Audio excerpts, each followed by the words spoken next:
आदरणीय भारतीय समभाग गुंतवणूकदारांनो नमस्कार. ठाणे महाराष्ट्र येथून मी सत्यजित अभय कुमार शहा.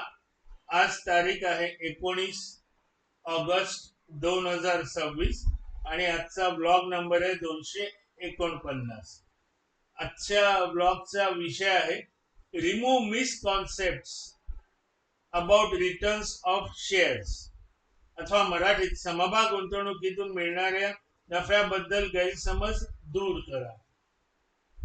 कसं आहे ना, आदरणीय माननीय वंदनीय पूजनीय भारतीय समभाग गुंतवणूकदारांनो, ही जी मी माझी चळवळ आहे ज्याला इंग्रजी ELM म्हणजे इक्विटी लिटरसी मिशन अथवा मराठीत समभाग गुंतवणूक साक्षरता मोहीम ही चालू केली आहे. हिचा मूळ उद्देश आहे की बहुसंख्य भारतीय अथवा बहुसंख्य मराठी समभाग गुंतवणूकदार जे आतापर्यंत फक्त 6.5% वार्षिक व्याज मिळतं त्याच्यावर एवढे खुश आहे की दिवाळी दसरा आल्यासारखं नाचतात. 6.5% मिळाले मला 100वर 6.5 वर्षाला.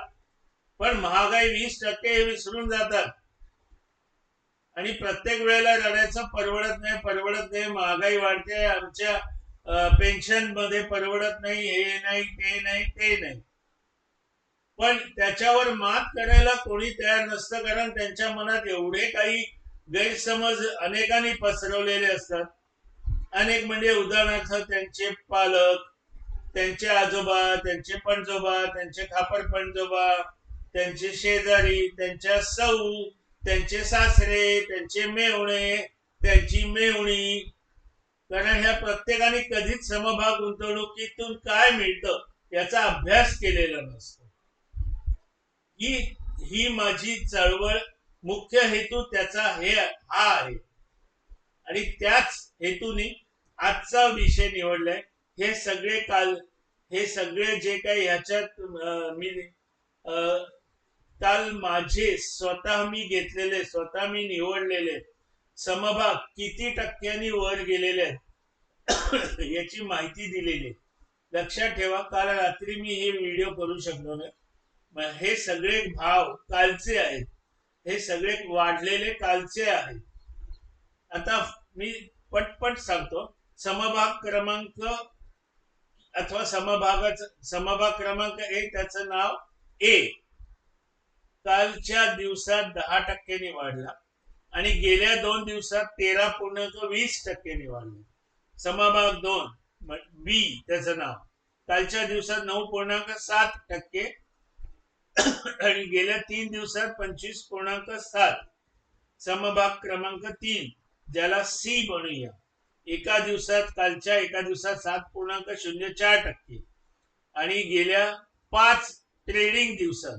आता हे सगळे मी गेले दोन ट्रेडिंग दिवस, 3 ट्रेडिंग दिवस, आजचा 5 ट्रेडिंग दिवस 11.82%.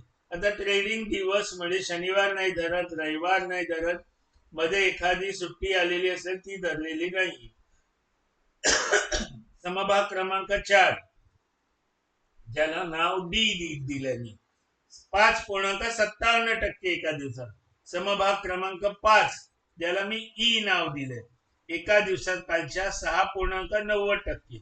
आणि गंमत म्हणजे 3 ट्रेडिंग दिवसात 24.9 म्हणजे 25% वाढलाय 3 ट्रेडिंग दिवसात. आपल्यास कळते का? 25% म्हणजे 6/24. तुम्हाला 4 वर्षात बँकेत जेवढं व्याज मिळणार नाही तेवढं ह्या समभागाने गेल्या 3 दिवसात दिलेलं आहे. त्याच्यानंतर समभाग क्रमांक 6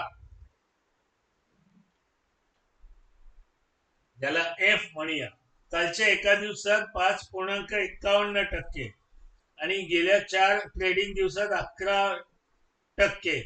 आज सुद्धा हा समभाग वर आहे. त्याच्यानंतर समभाग क्रमांक 7 G म्हणूया, एका दिवसात 3.10%. समभाग क्रमांक 8 एका दिवसात ज्याला H म्हणूया, एका दिवसात 3.9% आणि गेल्या 20 ट्रेडिंग दिवसात 51.7%. म्हणजे तुम्हाला अंदाजे 8 ते 9 वर्ष लागतील एवढे कमवायला 6.5%. त्याच्यानंतर समभाग क्रमांक 9, ज्याला आय म्हणूया, एका दिवसात 3.22%. समभाग क्रमांक 10, ज्याला जे म्हणूया, एका दिवसात 2.83%. आणि गेल्या 19 ट्रेडिंग दिवसात 71.5%. समभाग क्रमांक 11, ज्याला के नाव दिले मी, एका दिवसात 4.22%. आणि गेल्या 2 ट्रेडिंग दिवसात 9.17%. समभाग क्रमांक 11, ज्याला एल नाव दिले मी, एका दिवसात 3.68%. समभाग क्रमांकामध्ये खाली वर झालाय. असो, शेवटचा समभाग, ज्याला एम नाव दिले, 3.16% एका दिवसात. आणि गेल्या 3 दिवसात 9.8.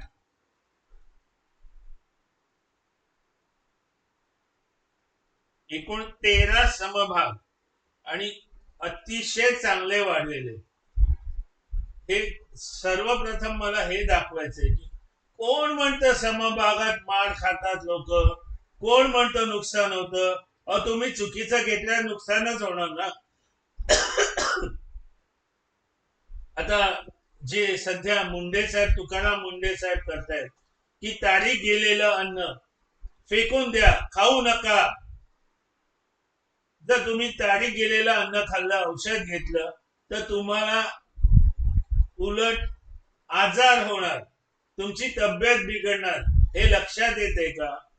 तुम्ही काय म्हणणार, मी अगदी ब्रँडेड पॅक्ड वगैरे वगैरे खाल्लं, अरे पण तारीखच नाही बघितली. तसं तुम्ही समभाग घेतले, अंदाजे 4.5-6 हजार समभाग आहेत बीएससी आणि एनएससी वर लिस्टेड. तुम्ही कुठले घेता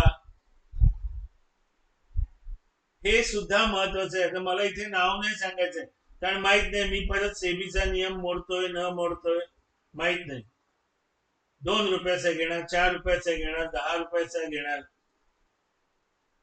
मागे मी सांगितलं होतं की ओल्ड जनरेशन आयटी कंपन्यातून मी बाहेर पडतोय. 1.5-2 वर्ष झाली. माझ्या एका भाच्याने इथं सांगितलं की मामा 2 वर्षापूर्वी तू सांगितलं, तेव्हा मी बाहेर पडलो.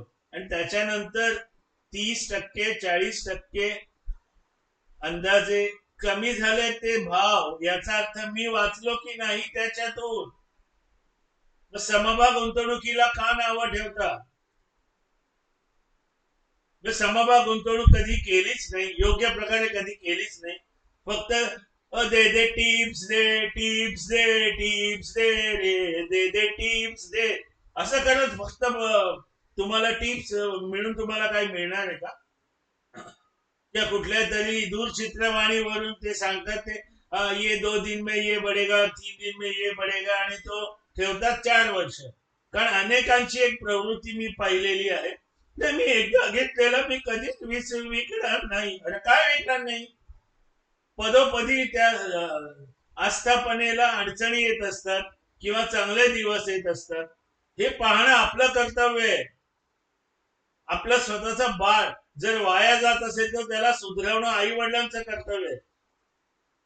तुम्ही कुठल्याही बँकेत एवढी ठेवाल का जी बँक बंद व्हायला आली, ज्या बँकेवर त्यांनी मॅनेजमेंटनी, डायरेक्टर्सनी गफला केलाय, त्याच्यात ठेवाल काय? मी 6.5च्या ऐवजी 9% देत आहेत. थोडस तरी मेंदू वापरा ना. देवाने मेंदू दिलाय आणि हा तुमचा पैसा वाढणार आहे, माझा नाही.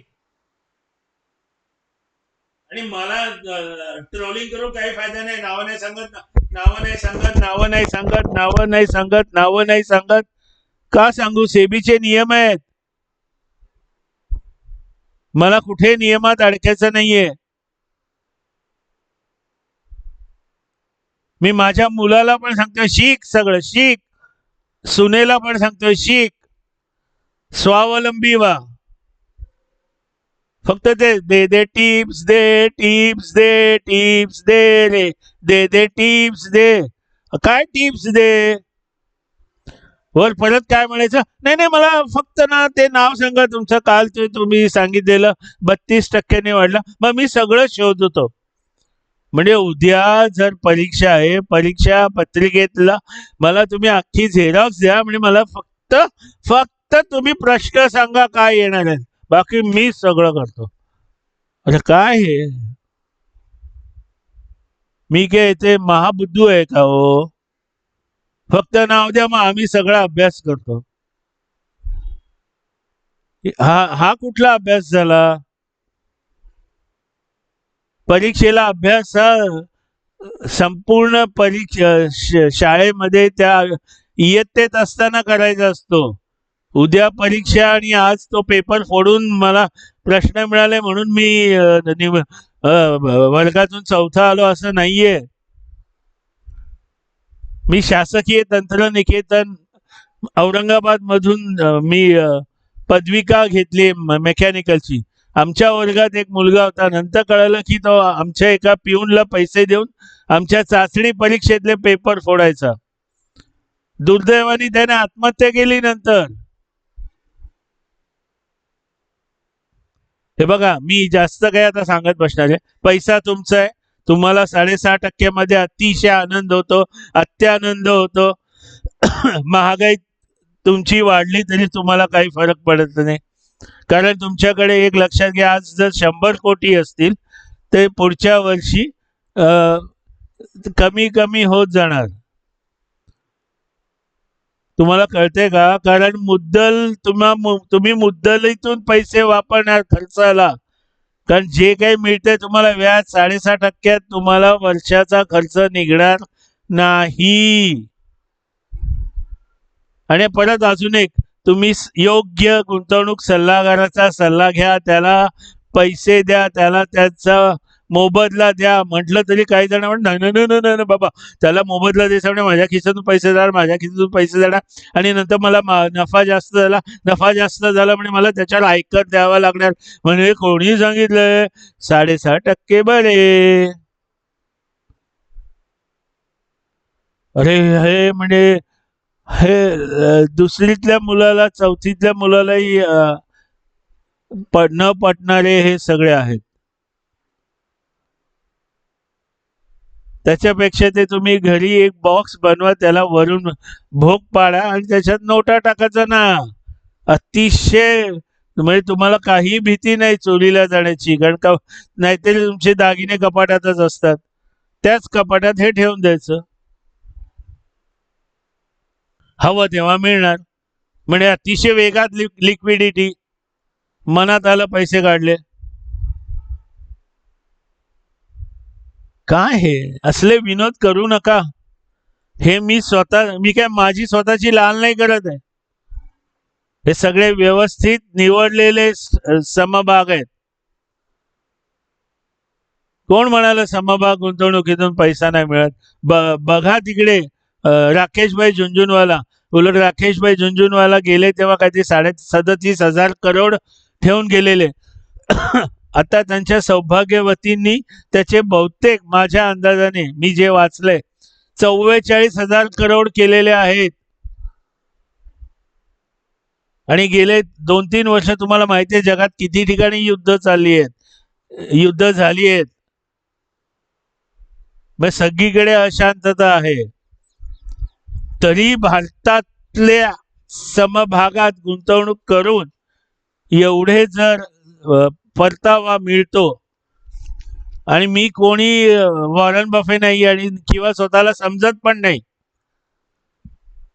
जे काय तुमच्या मनात गोड गोड गोड गैरसमज आहेत ते काढून टाका.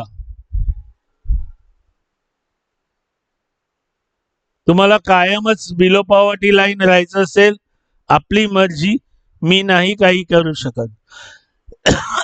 तेव्हा जर आपल्याला हे योग्य वाटत असेल, माझी धडपड, माझी चळवळ, तर लोकांपर्यंत नेण्यासाठी मला मदत करा. म्हणजे मी आवाहन करतोय, कृपया लक्षात ठेवा, मला याच्यातून काही कुठलाही पैसा मिळत नाही आणि मी त्या पैशाची अपेक्षाही केलेली नाहीये, कारण मला समभाग गुंतवणुकीतून कसं कमवायचं हे मला माहिती आहे.